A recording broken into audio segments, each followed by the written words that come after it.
Hello again from underground at the Comet. So I just took a bit of a stab in the wall. I was mining properly and then something distracted me and I thought, what's that over here?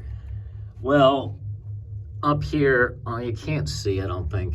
Anyway, there's a little nut that's got a bit of color. I got the other part out and it does have color, and so we'll knock that out. But then over here, there's some really nice bubble band matrix.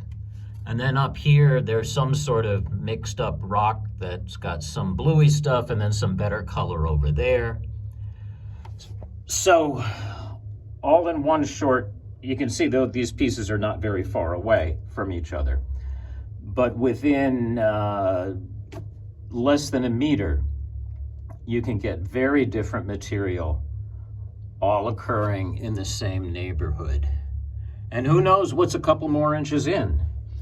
And then over here is some interesting conglomerate stuff. Over here, there are some nuts with color. I know they have color because the other half of this popped out and it did show color.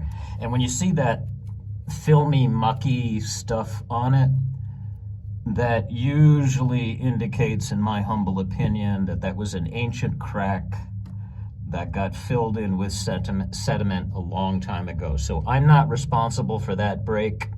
That break occurred a long, long time ago. And then I pulled out some opalized wood over there. Anyway, it's a very interesting little neighborhood. I'll keep digging and I'll let you know. Once again, thank you for watching. Please subscribe. Bye-bye.